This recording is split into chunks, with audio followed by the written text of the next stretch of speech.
Bon, bonjour à toutes et à tous de manière universelle. Donc, je vais inscrire un texte à partir de mon concept idée découverte et des plagiats concernant l'autoportrait. Pourquoi un artiste il fait son autoportrait? Donc voilà. C'est jamais vraiment son portrait qu'il fait. Donc voilà.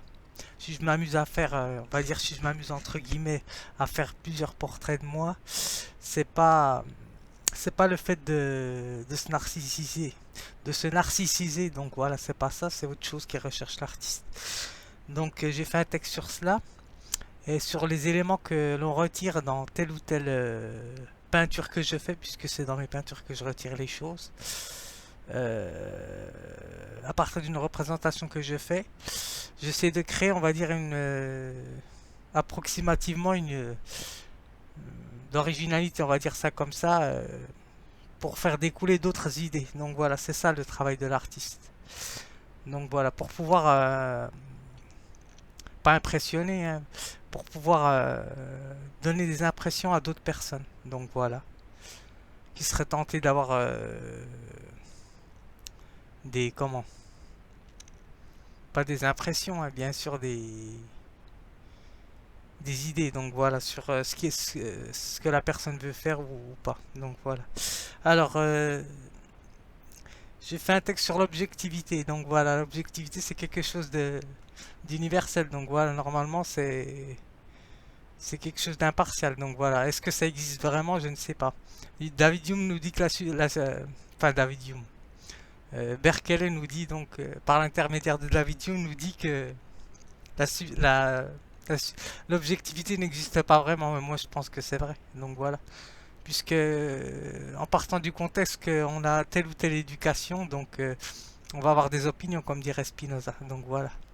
On va avoir des oui-dire. À partir des oui-dire, on va avoir des opinions, donc un jugement, et une construction faite. Donc voilà. Donc c'est pas vraiment une manière de penser. Donc voilà. Parce que là, je parle philosophique. Donc aujourd'hui, tout en abordant la question de l'art, bien sûr. Donc voilà, tout le monde a le droit d'avoir une objectivité. Donc voilà, de manière impartiale. Mais bon, ça peut pas vraiment être exactement objectif puisqu'on a toujours une part subjective de ce que l'on donne ou de ce que l'on dit. Donc voilà, parce qu'il y a des sentiments, des émotions impliquées et imbriquées à l'intérieur. Donc voilà. Donc parce que parler et écrire c'est pas la même chose, hein, comme nous dit Rousseau. Donc voilà. Parler c'est donner des émotions, et écrire c'est donner des pensées. Donc c'est pas la même chose. Point la même chose. Donc par exemple, euh, qu'est-ce que je voulais dire? Donc je vais juste donner la définition d'objectivité. Alors il y a la notion d'objectif, donc voilà, c'est relié à ça aussi. Alors je suis parti au quart de tour, donc voilà, faut que je reprenne mes pensées, bien sûr, parce que je parle de ça parce que j'ai fait une nouvelle peinture que j'ai fait sur Pinterest, la dame là, et après je ne choisis pas vraiment, je choisis en fonction de ce qui est intéressant, hein, donc voilà, pour moi, donc voilà, personnellement. Donc c'est pour ça que j'ai fait telle ou telle peinture. Donc voilà. Alors, et là j'ai retiré des éléments à partir des peintures que j'ai faites. Donc voilà, celui-ci. Donc voilà. Et celui-ci, c'est à partir d'imagination le visage que j'ai fait. Donc voilà, c'est personne. Donc voilà. J'aurais pu retirer plusieurs éléments. Donc voilà, je peux même faire reconstituer un tableau. Enfin un tableau.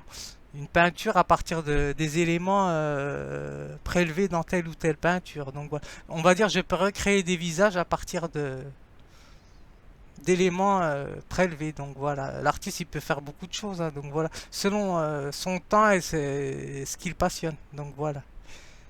Donc pour pouvoir créer d'autres choses nouvelles aussi. Alors objectif, qu'est-ce qu'ils nous disent? Enfin objectivité. Alors là, on n'a pas la notion d'objectivité. Ah si, qualité de ce qui est objectif.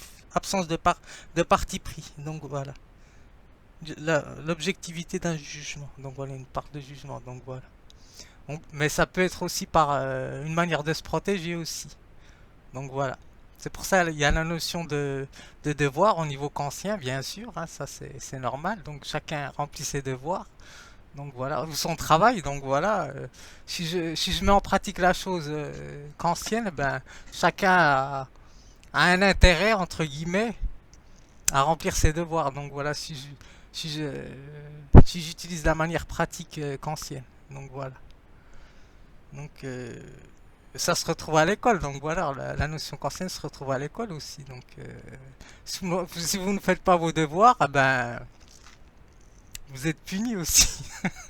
Donc voilà, je suis désolé de dire ça, mais bon, euh, j'applique la théorie à la pratique. Donc voilà. Alors, c'est tout ce que je voulais dire. Donc, bon, je m'arrête là.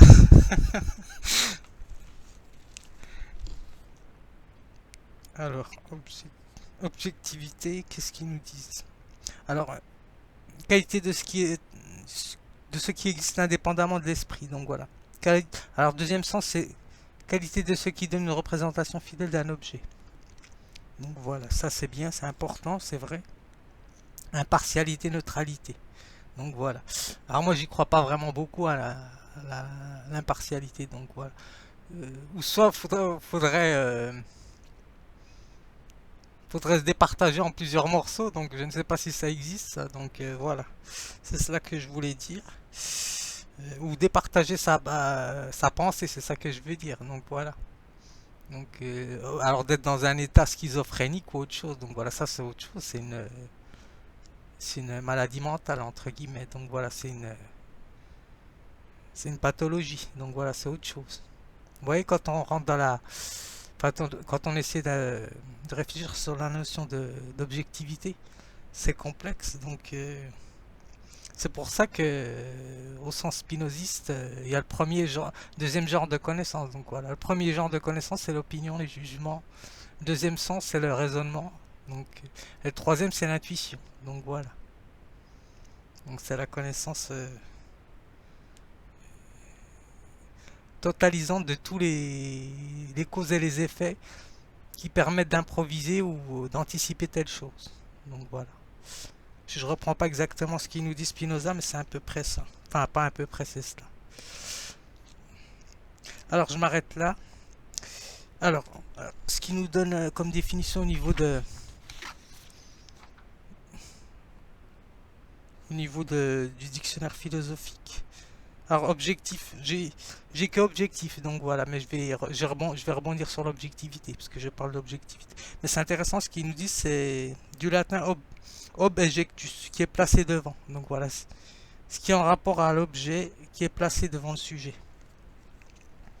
Donc c'est intéressant parce qu'ils nous disent en ce sens le terme d'objectivité se distingue très nettement de réel. Donc voilà, une représentation d'imagination. Donc voilà. Peut avoir une qualité objective bien qu'elle ne corresponde à aucun objet réel. Donc. Mais en fait, depuis Kant, les deux termes tendent à se rejoindre. Le mot objectif désigne très précisément ce qui existe indépendamment du sujet. Donc voilà, on peut avoir par exemple telle ou telle pensée et qu'elle rejoigne aussi de manière objective telle ou telle pensée. Donc voilà, on va dire c'est complexe parce que normalement pour faire une objectivité il faut toute une part de subjectivité pour pouvoir rassembler une objectivité. Mais à partir de l'objectivité, est-ce que toutes les parts subjectives, par exemple, sont impartiales? Je pose la question aux connaisseurs, donc je ne sais pas. Donc vous voyez, par exemple, c'est compliqué. Donc, alors, le terme d'objectif prend alors un double sens. Donc voilà, c'est ce qu'il nous dit. Alors, le monde physique existe objectivement dans la mesure où il n'est pas une création d'imagination, une production d'esprit subjectif. Et dans la mesure où il s'impose au sujet dans le sentiment du réel. Ce que Fichte appellera le choc. Donc voilà. Donc le non-moi. Donc voilà, c'est ça. Aussi que je voulais parler du non-moi, puisque c'est ce qui est quelque chose. Là, je reprends, hein, je lis exactement ce qui est écrit. Alors, ensemble des objets distincts du sujet. Donc le non-moi désigne plus précisément la perception du monde, c'est le fait que donne un choc. Donc voilà. Donc le non-moi, c'est ce qui n'est pas moi. Donc voilà. Donc l'objectivité, c'est ce qui n'est pas moi aussi. Donc voilà. Par exemple. Donc je m'arrête là. Vous voyez, c'est complexe. Hein. Bon, je vais lire mon texte et je m'arrête là. Alors, ah, j'ai pas lu. Cette de Hachette, qu'est-ce qu'ils nous disent?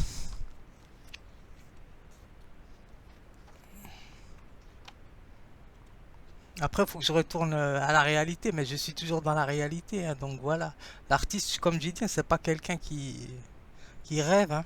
Donc, moi, je lis toujours la théorie à la pratique. Donc, objectif.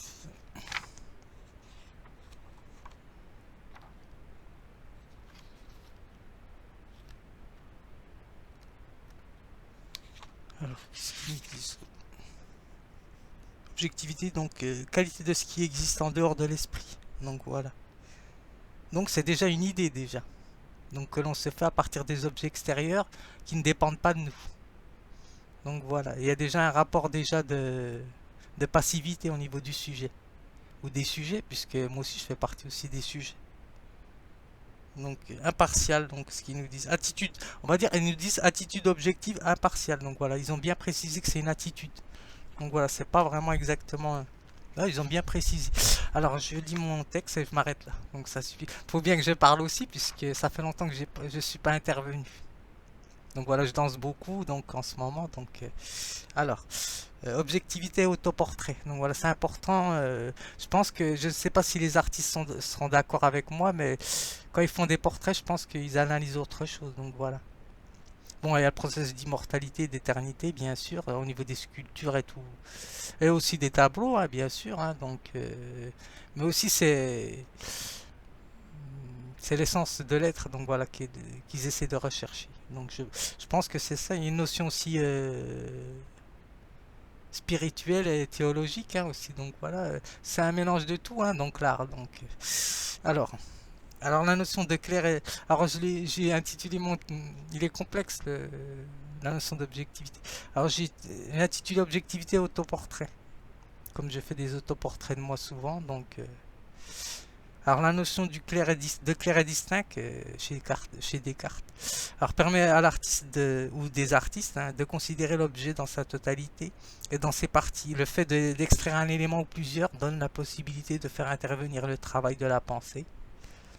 Alors c'est-à-dire toute prise de conscience, ça j'y recopie exactement donc dans le dictionnaire philosophique, en relation avec l'acte de réfléchir. Donc à l'idée de créativité. Alors elle place ainsi une subjectivité qui ouvre un horizon sur une autre objectivité. Donc c'est une autre construction objective. Donc voilà. Parce qu'on on peut refaire une objectivité à partir d'une objectivité aussi. Enfin, je pose la question aux spécialistes. Est-ce que ça existe ou pas? Je ne sais pas. Je suis pas assez calé pour ça, donc. Alors c'est alors que survient la représentation de l'autoportrait chez les artistes et de son questionnement chez les ou les artistes, hein. Le ou les artistes. Je pense, je ne sais pas. En tout cas, moi c'est sûr. Donc, alors, qui n'est qu'une idée parmi d'autres qu'il se fait de sa personne, parce que ce n'est jamais vraiment moi, hein. Donc c'est déjà une représentation de moi, mais c'est l'idée que je me fais de moi aussi. Donc, alors pour toucher à la notion complexe de l'être. Donc voilà. Or, raison sûrement pour laquelle un peintre ne peint jamais s'entendre à la notion d'objectivité, bien sûr, il essaie de l'attitude impartiale, entre guillemets, donc voilà, de l'être, avec un E bien sûr majuscule. Alors en invoquant ce qui est accessible à chacun, ou chacune, une part de sa subjectivité. Donc voilà. Ça peut faire un effet miroir au niveau des sentiments, pas au niveau... ouais, parce que par exemple, si on retire un tel ou tel élément sur tel visage, ou ou par exemple si l'artiste il décide de faire le visage ou bien juste une partie de son corps, ah ben, est-ce qu'on peut lui attribuer ça si on ne connaît pas le visage de l'artiste? Donc je ne sais pas. Alors c'est une manière d'approcher la connaissance qui touche à celle de l'essence des choses matérielles et immatérielles. Alors cette perspective met en confrontation le concept d'immortalité chez Platon et d'éternité chez Spinoza, tout en accueillant celle de la croyance, donc de la théologie. Donc voilà, c'est ça que je voulais dire. Donc voilà. Donc j'espère que ça vous aura plu. Comme ça, ceux qui se posent des questions, c'est pourquoi je fais mes portraits, donc voilà, c'est pour ça aussi. C'est pour toucher à la question là. Donc j'espère que ça vous aura plu. À bientôt.